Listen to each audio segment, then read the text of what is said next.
Day 19 of my CGL preparation. Time देखा तो 4:30 हो चुके थे और आज का रोज़ा भी रखना था, तो मैं सुबह जल्दी उठ गया था। फिर अपनी बिल्ली को बुलाया तो ये मुझसे खाना मांग रही थी और हम चले ब्रुश करने, क्योंकि कुछ खाने से पहले ब्रुश करना चाहिए। और ये रहे हम ब्रुश करते हुए। फिर इसके बाद बाहर देखा तो बाहर कोई भी नहीं था गली में। फिर अपना रस्सा उठाया और एक्सरसाइज करनी स्टार्ट कर दी। वैसे तो मैं 300 से 400 रस्से रोज़ डेली कूदता हूँ, ये मेरा टारगेट होता है। तो आज मैंने ज़्यादा रस्सा नहीं कूदा क्योंकि मुझे रोज़ा भी रखना था। रस्सा कूदने के बाद मुझे बहुत गर्मी लग रही थी। फिर मैं कुछ खाना खाने चला गया क्योंकि रोज़ा रखना था। और हम फिर नमाज के लिए तैयार हो गए, मस्जिद पहुँचे तो मस्जिद देखो कितनी प्यारी लग रही थी। और अभी नमाज का टाइम नहीं हुआ था तो सब इंतज़ार कर रहे थे नमाज का। फिर मैं लाइब्रेरी आ गया नमाज पढ़ने के बाद, 6 बज चुके थे। और मैंने अपना रूटीन चेंज कर दिया रमज़ान के लिए कि मैं सुबह नमाज़ पढ़ के 6 बजे लाइब्रेरी आ जाया करूँगा।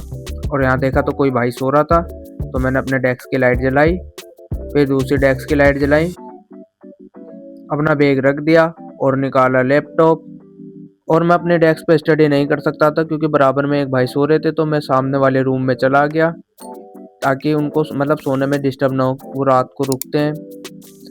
फिर दूसरे डेस्क पे मैंने जाके अपना लैपटॉप ऑन करा। फिर आज की मैथ की क्लास स्टार्ट कर दी मैंने, ट्रेन। और मैं ट्रेन चैप्टर अपना कंप्लीट कर रहा हूँ। आप लोगों ने मेरे से कमेंट करके बोला था कि आप ना क्लास की पीडीएफ शीट निकलवा लिया करें, तो मैंने वो पीडीएफ शीट निकलवा ली। तो मैं मतलब अब थोड़ा उसी से ही करता हूँ, मैं क्वेश्चन लिखता नहीं हूँ, मैं डायरेक्ट क्वेश्चन सोल्व करने लग जाता हूँ। और ये क्लास मेरी कंप्लीट हो गई थी। 7:30 बज चुके थे और जो भाई सो रहे थे वो उठ के आ गए और बोलने लगे, भाई आप अपनी डेस्क पे जाके बैठ के और अपने स्टडी स्टार्ट कर दीजिए। तो मैंने अपना सामान पैक करना स्टार्ट कर दिया। एक तो स्टडी करते टाइम बहुत गुस्सा आता है, अपना सामान इधर से उधर ले जाना। मेरी इतनी सारी बुकें वापसी मुझे इधर से उधर लेके जानी पड़ रही हैं और मतलब डर भी लगता है कि कहीं लैपटॉप गिर ना जाए। इसी वजह से मैं कभी दूसरे के डेस्क पे बैठता नहीं हूँ।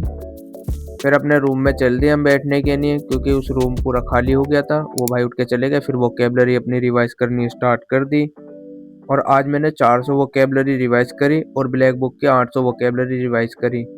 अब से मैं सिर्फ एक टाइम में 800 और 400 वोकेबलरी रिवाइज करा करूँगा क्योंकि मैंने थोड़ा थोड़ा टाइम बचाने लग गया हूँ रमज़ान की वजह से। और ये मेरी कंप्लीट हो चुकी थी। तो मैं अपने टारगेट जो नहीं लिखे थे डेस्क को कर पीछे, फिर अपने टारगेट्स वाली कॉपी उठाई और अपने के टारगेट लिखने चालू कर दिए। और ये कॉपी मेरी गिर गई थी, तो मतलब मैं कोई बुक उठा लेता हूँ तो ये गिर जाती हैं, तो मुझे इसका भी कोई स्टैंड बनाना पड़ेगा। फिर मैंने डेट डाली आज की और अपने टारगेट लिखने चालू कर दिया। ये आज के मेरे टारगेट थे जो मुझे कंप्लीट करने थे। इसके बाद मैंने अपनी दोनों बुकें उठाई और जो वो कॉपियाँ गिर गई थी वहाँ पर इनको रखा, क्योंकि फिर अगर मैं इनको रख देता हूँ तो ये गिरती नहीं है और मुझे इनका मतलब एक स्टैंड तो बनाना पड़ेगा ही, ये बार बार गिर जाती हैं। अब मैं यहाँ इन्हें ऐसे लगा दूंगा ना तो ये अब गिरेंगी नहीं। फिर इसके बाद मैंने स्टैटिक जीके स्टार्ट कर दी अपनी पढ़नी। इससे पहले मैंने स्टैटिक जीके पढ़ी भी नहीं थी, तो मतलब कह सकते हो कि मेरी ये स्टैटिक जीके पढ़ने की अभी शुरुआत है। अगर आप कोई सजेशन दे सकते हैं कि मतलब इसको कैसे कंप्लीट करें तो कमेंट ज़रूर करना, क्योंकि मैंने इससे पहले कभी स्टैटिक जीके पढ़ी नहीं थी। और मतलब मेरा मानना तो ये है कि स्टैटिक जीके पॉलिटी से भी बड़ा पार्ट है। बाकी तो मैंने इनमें आज जो कंप्लीट करा है वो मतलब भारत के संगीत कंप्लीट करें, जो प्राचीन काल के संगीत थे वो सब, और मतलब कौन कौन सी ताली थी इस बारे में और कहाँ कहाँ ये फेमस थे। फिर टाइम देखा तो 10 बज चुके थे। इसके बाद मैंने इंग्लिश के प्रैक्टिस सेट मारना स्टार्ट कर दिए 16 इम्पोर्टेंट रूल से। जो आज मैं रूल कंप्लीट कर रहा हूँ वो आर्टिकल के रूल हैं। मुझे लगता था कि मतलब आर्टिकल में मेरे कितने ही क्वेश्चन गलत हो सकते हैं, पर ये मेरी सोच गलत थी। क्वेश्चन मतलब थोड़े बहुत सिमिलर ऐसे थे कि नो एरर लग रहे थे, पर एक दो क्वेश्चन मेरे से गलत हो गए और एक दो क्वेश्चन मैंने मतलब ब्लैंक छोड़ दिए, क्योंकि अगर जो मुझसे होते नहीं है तो मैं उन्हें ब्लैंक छोड़ देता हूँ। तो इसके बाद मैंने स्टार्ट करा रीडिंग कॉम्प्रिहेंशन के क्वेश्चन तरुण ग्रोवर सर से, क्योंकि मुझे रीडिंग कॉम्प्रिहेंशन के प्रैक्टिस सेट भी मैंने बहुत दिन से नहीं मारे थे, तो मैंने सर से रीडिंग कॉम्प्रिहेंशन के प्रैक्टिस सेट मारने स्टार्ट कर दिए। और जो मैंने वोकेबलरी रिवीजन कर रखी थी और मैं उनका टेस्ट भी खुद से ही लेना चाह रहा था कि मैं आज देखता हूँ कि रीडिंग कॉम्प्रिहेंशन में मेरे क्वेश्चन कितने ठीक जाते हैं। टेस्ट सेट तो मैंने कंप्लीट कर लिया था, बहुत कम क्वेश्चन गलत गए थे। फिर मेरा फ़ोन की चार्जिंग खत्म हो गई थी, तो मैं घर अपना चार्जर भूल गया। तो घर में अब फ़ोन का चार्जर लेने जा रहा हूँ। घर पहुँच के देखा तो घर पे कोई नहीं था और मेरा चार्जर जो मैं भूला हुआ था वो चार्जिंग पे ही लगा हुआ था, उसे किसी ने हटाया भी नहीं। फिर चार्जर लिया और चल दिए हम लाइब्रेरी, घर को लॉक करके, क्योंकि घर पे कोई था नहीं आज।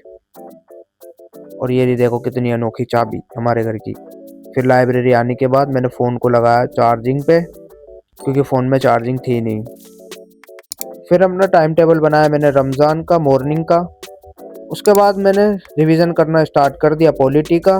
पॉलिटी का मुझे अब डेली रिवीजन करना, चाहे कुछ भी हो जाए, जब भी आगे बढ़ूंगा, वरना बढ़ूंगा नहीं आगे जब तक पिछला मैं अच्छे से रिवाइज नहीं कर लूँगा। मैंने ये अपने माइंड में रोड मैप बना लिया है कि जब तक पिछला रिवाइज नहीं करना है आगे पॉलिटी में बढ़ना ही नहीं है। क्योंकि ये बहुत बड़ी गलती होती है, पॉलिटी को पढ़ने के बाद जो बंदे रिवाइज नहीं करते वो लास्ट में भूल जाते हैं और मॉक टेस्ट में उनके अच्छे नंबर नहीं बन पाते। फिर वो सोचते हैं कि हमारी गलती कहाँ रह गई, फिर बाद में पछताते हैं। तो बाद में पछताने से अच्छा है कि सबसे पहले अच्छे से अपनी रिवाइजन करो, उसके बाद मॉक टेस्ट दो। फिर ये मैंने कंप्लीट कर लिया था, तो देखा तो कैमरे वाले भैया आए हुए थे नया कैमरा लगाने। फिर शट डाउन करा, नमाज का टाइम हो चुका था। फिर अपनी बुक को करी बंद, बीच में रख दी पेंसिल ताकि मतलब भूलूँ ना, और हम आ गए मस्जिद। अंदर और बाहर दोनों वजू खाने भरे हुए थे। फिर मैंने देखे इफ्तियारी का कार्ड। उसके बाद हम आगे नमाज पढ़ के मस्जिद से लाइब्रेरी के लिए। और आज धूप तो बहुत तेज़ निकल रही थी।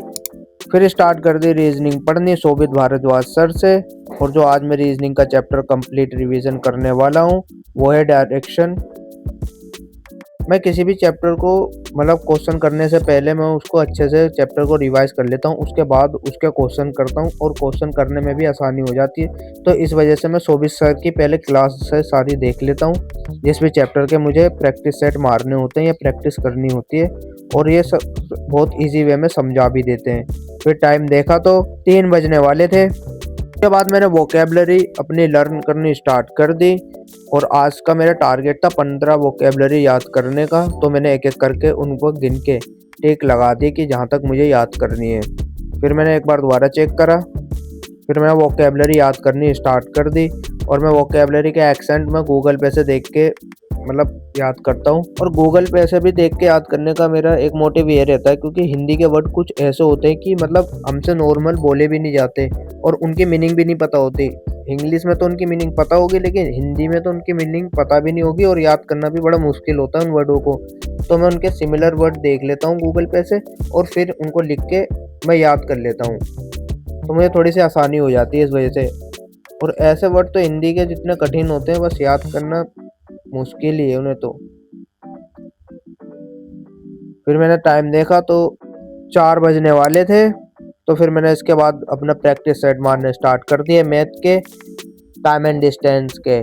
कुछ क्वेश्चन ऐसे थे टाइम एंड डिस्टेंस में जो मेरे क्वेश्चन नहीं बन पा रहे थे, तो मैंने सोचा एक बार वन शॉट वीडियो देख लेता हूँ दोबारा से, फिर उनके क्वेश्चन कल स्टार्ट करूँगा करने। वन शॉट देखने का फ़ायदा मुझे तो ये लगता है कि मतलब चैप्टर पूरा रिवाइज भी हो जाता है और कंसेप्ट भी क्लियर हो जाते हैं। और 5 बजने में 20 मिनट थे, तो फिर मैंने अपनी बुक और सारी चीज़ें मैंने एक एक करके बंद करना स्टार्ट कर दिया, क्योंकि मुझे अपना घर भी जाना था। और मैथ की बुक मैंने उठा के उसकी जगह पर रख दी, उसके चश्मे को करा नीचे और अपने टारगेट वाली कॉपी उठाई। और जो आज के टारगेट्स मैंने कंप्लीट करे थे उन पर टिक लगाना स्टार्ट कर दिया एक एक करके। और ऑलमोस्ट मेरा आज के टारगेट कंप्लीट हो गए थे, तो मैंने उन पर सारों पे टिक लगा दिए। टारगेट वाली कॉपी करी बंद और उसको उसकी जगह पर रखा और लैपटॉप को करा बंद। और शीट पर मैंने भी टिक लगाने स्टार्ट कर दिए, क्योंकि ये भी मेरी डेली टारगेट वाली शीट होती है, इन पे भी मैं रोज़ टिक लगाता हूँ। और पेंसिल को रखा उसकी जगह पर, लैपटॉप उठाया और लैपटॉप को रखने लगा मैं बैग के अंदर। और बैग में मतलब बड़ी मुश्किल होती है लैपटॉप एक हाथ से रखने में और वीडियो बनाने में। फिर चेयर को करा पीछे, लाइट को करा बंद और चल दिए हम बाहर की ओर बाहर आके तो ऐसा लगता है कि जैसे फरवरी का मौसम तो चला गया और गर्मी आनी स्टार्ट हो गई। फिर हम घर आ गए और अपना बैग रखा नी टेबल पर, और ये बिल्ली भी मेरी आ गई थी, इसका नाम वैसे हुम्मो है, और इसे करा प्यार। और व्लॉग अच्छा लगा हो तो लाइक करें, सब्सक्राइब करें। मिलते हैं नेक्स्ट व्लॉग में। Thank you for watching my vlog.